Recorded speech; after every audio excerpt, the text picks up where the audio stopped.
నమస్కారం సార్. నమస్తే అండి. సార్ చాలా వరకు మనకి చిన్న పిల్లల్లో గాని, పెద్దవాళ్ళలో గాని షుగర్ అనేది ఎక్కువగా ఉంటుంది. ఇప్పుడున్న ప్రెజెంట్ రైట్. సిట్యుయేషన్‌లో. అది వంశ పారంపర్యంగా అవ్వనియండి, లేకపోతే మనం తీసుకున్న ఫుడ్స్ వల్ల అయినా రైట్. అయ్యుండొచ్చు. అసలు ఇది రావటానికి మెయిన్ కారణాలేంటి? రైట్. సో, షుగరు అనేది చాలా మందికున్న అపోహ ఏంటంటే వంశపారంపర్యంగా వస్తుంది అని. షుగర్ వంశపారంపర్యంగా వస్తుందనేది శుద్ధ అబద్ధం. మేబీ 1000 మందిలో ఒకరికి వంశపారంపర్యంగా రావచ్చు. అంతేగాని ఇంకా 999 మందికి వంశపారంపర్యంగా వచ్చింది కాదు. చాలామంది ఎక్స్‌క్యూజ్‌గా తీసుకుంటున్నారు. సో, నాకు షుగర్ ఉంది అంటే అది నా తప్పు కాదు. సో, మా వంశంలో ఉంది ఆ తప్పు అని. అలా వంశపారంపర్యంగా వచ్చేది మేబీ 1000లో ఒకరికి. ఇంకా 999 మందికి వాళ్ళ చేతులారా చేసుకున్నదే. ఎస్పెషల్లీ ఏంటంటే డైట్ సరిగ్గా తీసుకోకపోవడం, ఎక్కువ కార్బోహైడ్రేట్ డైట్ తీసుకోవడం, ఎక్కువ షుగర్స్ ఉన్న డైట్ తీసుకోవడం, ఫ్రీక్వెంట్‌గా డైట్ తీసుకోవడం, ఆహ్, పొద్దున, మధ్యాహ్నం, సాయంత్రం, రాత్రి అంతా కార్బోహైడ్రేట్ ఫుడ్ తినడం. అదే కాకుండా నిద్ర సరిగ్గా లేకపోవడం. మనిషి అన్నాక చిన్న పిల్లలు, ముసలి వాళ్ళైతే వాళ్ళు ఎంతసేపు నిద్రపోతారో అంతసేపు వాళ్ళని నిద్రపోనియాలన్నమాట. అదే ఒక యంగ్ ఏజ్‌లో ఉన్నవాళ్ళు అట్‌లీస్ట్ 7-9 అవర్స్ డీప్ స్లీప్‌లో ఉండాలన్నమాట. Both quality and quantity of sleep అనేది ఇంపార్టెంట్. రెగ్యులర్‌గా ఎక్సర్సైజ్ చేయాలి. మనకు డిఫరెంట్ టైప్స్ ఆఫ్ అడాప్టేషన్స్ ఉన్నాయి. స్కిల్ అంటాము, లేకపోతే హైపర్ట్రోఫీ అంటాము, ఎండ్యూరెన్స్ అంటాం, మళ్ళీ mid duration endurance, long duration endurance, short duration endurance, strengthening exercises, power exercises, ఆహ్, డిఫరెంట్ అడాప్టేషన్స్ ఉన్నాయన్నమాట. అంటే ఎక్సర్సైజ్ అనేది మిక్స్ అండ్ మ్యాచ్‌గా ఉండాలి. ఎప్పుడు ఒకటే ఎక్సర్సైజ్ చేయకుండా ఏ ఎక్సర్సైజ్ అన్నా చేయొచ్చు, డిఫరెంట్ ఎక్సర్సైజెస్ చేయాలన్నమాట. లేకపోతే ఎక్సర్సైజ్ సరిగ్గా లేకున్నా కూడా మనకు షుగర్ అనేది వస్తుంది. నెక్స్ట్ ఏంటంటే ఎక్కువ స్ట్రెస్‌లో ఉండడం. లైఫ్‌లోనే ఎక్కువ స్ట్రెస్ ఉందనుకోండి, వీళ్ళకి అడ్రినలిన్, కార్టిజాల్, నారడ్రినలిన్ అనే హార్మోన్స్ రిలీజ్ అయ్యి, ఈ హార్మోన్స్ వల్ల కూడా షుగర్ అనేది వస్తుందన్నమాట. ఇంకోటేంటంటే అలవాట్లు ఉండడం. ఆల్కహాల్ గానీ, స్మోకింగ్ గానీ, లేకపోతే మర్వానా గానీ, లేకపోతే కంటిన్యూయస్‌గా పార్న్ వీడియోస్ చూడడము, లేకపోతే వీడియో గేమ్స్ ఆడడము, సెడెంటరీ లైఫ్‌లో ఉండడము, ఇవన్నీ చేస్తే షుగర్ వస్తుంది. షుగర్ రావడానికి ఇవి మెయిన్ రీజన్స్ తప్పితే వంశపారంపర్యంగా వస్తుంది అని ఎవరైనా షుగర్ అని చెప్తే అది జస్ట్ వాళ్ళ లేజీనెస్‌కి వాళ్ళు ఒక దాన్నేమంటారు, ఒక రీజన్ చెప్పుకుంటున్నారు అంతే తప్పితే మెయిన్‌గా షుగర్ వచ్చేది వాళ్ళు చేసుకోవడం వల్లనే వంశపారంపర్యంగా చాలా తక్కువ. సార్ అంటే ఇలా ఉన్న వాళ్ళు ఎలాంటి డైట్ తీసుకుంటే మంచిదంటారు? రైట్. ఫస్ట్ డైట్ అనేది చాలా ఇంపార్టెంట్ అండి. హోమియోపతిలో డెఫినెట్‌గా చాలా మంచి మెడిసిన్స్ ఉన్నాయి షుగర్‌కి. షుగర్ కంప్లీట్‌గా రివర్స్ చేసుకోవచ్చు. ఆల్మోస్ట్ ఆల్ మీరు ఒక 100 కేసులొస్తే 100 కేసులో 98 కేసెస్ షుగర్‌లన్నీ మామూలుగా రివర్స్ చేసుకోవచ్చనమాట. వీళ్ళు చేయాల్సిందేంటంటే కొన్ని లైఫ్ స్టైల్‌లో చేంజెస్, అదేవిధంగా రెగ్యులర్‌గా హోమియోపతి మెడిసిన్స్ వాడడం. లైఫ్ స్టైల్‌లో చేంజెస్ ఏం చేయాలంటే ఫస్ట్ షుగర్స్ మానేయాలి. షుగర్స్ అంటే తేనె గానీ, బెల్లం గానీ, చక్కెర గానీ. చక్కెర అన్ని చక్కెరలు తెల్ల చక్కెర, నల్ల చక్కెర, బ్రౌన్ షుగర్ అంటారు. అదేవిధంగా బెల్లము, తెల్ల బెల్లము, నల్ల బెల్లము, తాటి బెల్లం, ఈత బెల్లం, టెంకాయ బెల్లం, ఖర్జూర బెల్లం, ఏ బెల్లం అన్నా ఒకటే. షుగర్స్ అన్ని ఫార్మ్స్‌లో. షుగర్స్ అన్ని ఫార్మ్స్‌లో అంటే ఎట్లా తీసుకుంటారు? చిక్కీలు హెల్తీ అని తింటుంటారు కొంతమంది. అవును సార్. షుగర్ ఐస్ క్రీములు తింటుంటారు. అవును. ఏవైతే తీపి పదార్థం ఉందో అది మొత్తం మానేయాలండి. నెక్స్ట్ వీళ్ళు చేయాల్సిందేంటంటే సీరియల్స్. సో, పిండి పదార్థం ఏదుంది రైస్ గానీ, వీట్ గానీ, మేజ్ గానీ, జావర్, బాజ్రా, రాగి, జొన్నలు, సద్దలు ఇవన్నీ బాగా తగ్గియాలన్నమాట. నెక్స్ట్ వీళ్ళు చేయాల్సిందేంటంటే ఒమేగా 6 ఫ్యాటీ యాసిడ్స్ తగ్గియాలి. వెజిటబుల్ సీడ్ ఆయిల్స్ ఉంటాయి చూసారా? సన్‌ఫ్లవర్ ఆయిల్, సాఫ్లవర్ ఆయిల్, ఏవైతే సీడ్ నుంచి ఆయిల్స్ చేస్తారో అవన్నీ తగ్గియాలి. ఎందుకంటే దాంట్లో ఒమేగా 6 ఎక్కువుంటాయి. ఒమేగా 6 ఎక్కువుంటే it can lead to heart attack అన్నమాట. తీసుకోవాల్సిందేంటంటే బాగా ఆకుకూరలు తీసుకోవాలి, కాయగూరలు తీసుకోవాలి, నట్స్ బాగా తీసుకోవాలి, పల్సెస్ బాగా తీసుకోవాలి. ఆహ్, మనము ఎక్కువ ఫాస్టింగ్ చేయాలి. అప్పుడప్పుడు ఫాస్టింగ్ చేస్తుండాలి.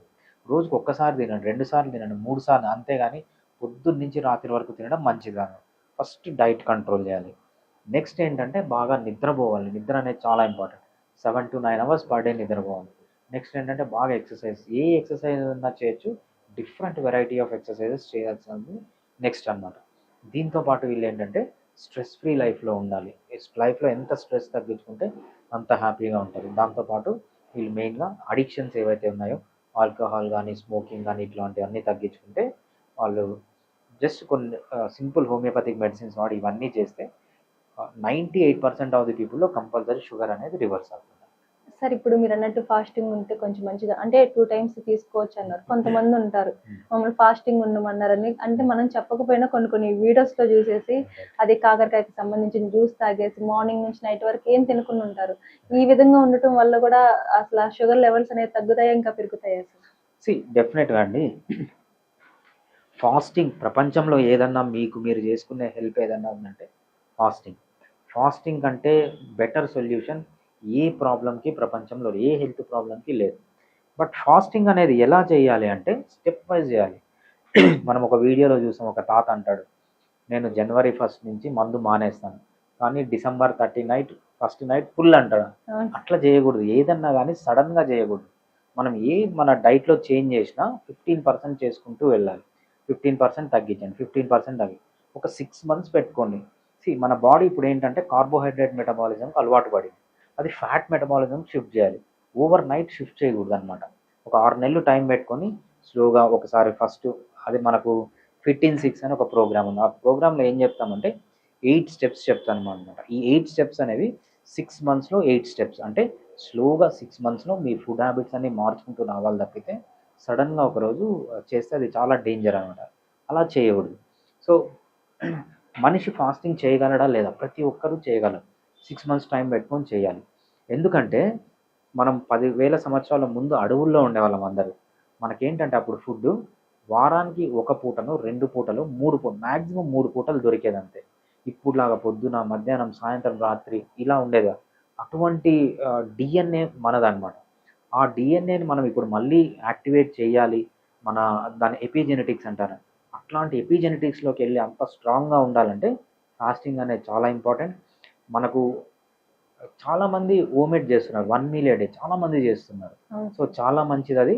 సో బట్ ఒకటే రోజు ట్రై చేయకూడదు. 6 మంత్స్ టైం పెట్టుకొని స్లోగా చేంజ్ అవుతూ వస్తే ప్రతి ఒక్కరు చేయగలరు. 100కి 98 మంది చేయగలరు. సార్ ఇట్లా అంటే షుగర్తో ఇక్కడికి వచ్చిన వాళ్ళు ఉంటారు, వాళ్ళకి అసలు ఏ విధంగా డైట్ ఇస్తారు, ఏ విధంగా మనకి అది కంట్రోల్ అవ్వాలని చెప్తారు? రైట్. డైట్ అంటే ఫస్ట్ మనం షుగర్స్ మానేయమంటామండి. మనకు 8 స్టెప్స్ ఉన్నాయి. అంటే ఒక అబ్నార్మల్ డైట్ నుంచి నార్మల్ డైట్కి వెళ్ళాలంటే 8 స్టెప్స్ ఉన్నాయన్నమాట.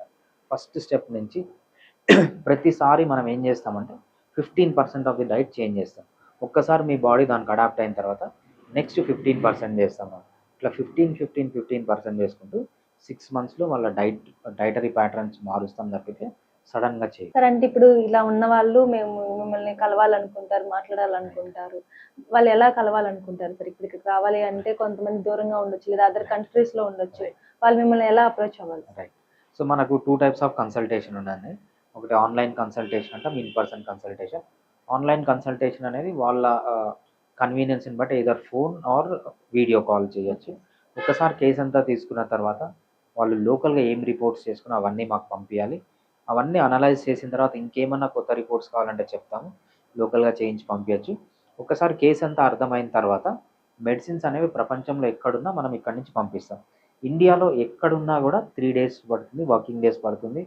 సో యూఎస్ అయితే 4 వర్కింగ్ డేస్ పడుతుంది. యూఎస్ కాకుండా ఇంకా ప్రపంచంలో ఏ కంట్రీకైనా మనం పంపిస్తాం ఎక్సెప్ట్ పాకిస్తాన్. పాకిస్తాన్కి మనకు అలో లేదు. పాకిస్తాన్ తప్ప ఏ కంట్రీకైనా 5 వర్కింగ్ డేస్ పడుతుంది. లేదు డైరెక్ట్గా కలవాలనుకుంటే నియరెస్ట్ బ్రాంచ్ ఏది ఉందో కనుక్కోవచ్చు. ఈవెన్ యూఎస్ నుంచి యూకే నుంచి చాలామంది పేషెంట్స్ మనం కొన్ని రేర్ డిసీజెస్ కోసం ఇక్కడ వస్తారు. ఇలా కూడా ట్రీట్మెంట్ తీసుకోవచ్చు. Thank you sir. థ్యాంక్స్.